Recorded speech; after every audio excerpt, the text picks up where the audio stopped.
आज दिवसाची सुरुवात जरा लेटच झाली कारण की वावरात दिवसभर काम केल्यामुळे खूप दमले होते. तर नमस्कार मित्रांनो, मी आहे साक्षी. मी उठले तर मम्मीचा सगळा स्वयंपाक होऊन मम्मीने दूध तापाय ठेवलं होतं. खिडकीतून डोकावलं तर गाया अशा आरडत होत्या ना, त्यांना ताण लागली होती, त्याच्यामुळे त्यांना पाणी पाजत होतं. पण ही वासरं तर जास्तच आरडत होती. मग त्यांच्यापासूनच पाणी पाजवायला सुरुवात केली कारण पहिली मी गायांना पाणी पाजत असते, पण आज वासरं काय ऐकतच नव्हती. मग त्या दोघांना पाणी ठेवलं, त्यांना 2-3 हंडं वतल्याच्या नंतर त्या दोघांचं पण पाणी पिऊन झालं. त्या दोघांचं उष्ट आहे ना, ह्या गायला ठेवलं तर ही काही पाणीच पित नव्हती. मग हिला थोडा भुसा टाकला, मग लागली पाणी प्यायला. म्हणलं यांना उष्ट पाणी प्यायची सवय झालीच पाहिजे कारण काय तिचीच वासरं आहे ती.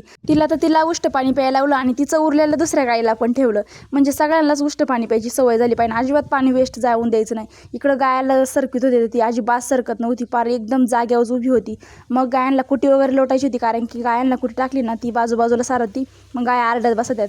तीच कुटी त्यांच्या पुढं सारली आणि दुसऱ्या कामाला सुरुवात केली, ते म्हणजे गायांचं शेण वडायचं, झाडायचं आणि शेण टाकायचं. मग पटापट गायांचं शेण वडून घेतलं आणि ही बारकी वासरींना लय लाथा मारते, त्याच्यामुळे त्यांच्यापासून जरा जपूनच राहायला लागतं.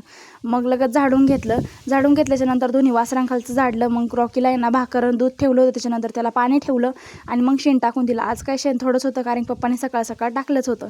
मग गायांचं शेण वगैरे टाकून दिलं. घमेल्याच्या जागी ना आज पप्पाने सगळ्या आरणीवरची कागद आहे ना ठेवली होती कारण की आता आमचं कांदा भरायचं थोडंच राहिलं होतं. टिपाड वगैरे भरून घेतलं, त्याच्यानंतर आहे ना फॅनचं बटन चालू केलं. दिवसभर गायांना लय गरम होतं आणि पाणी पाजल्यामुळे ना ते पाणी सांडत, त्याच्यामुळे मग ते पण वाळलं पाहिजे.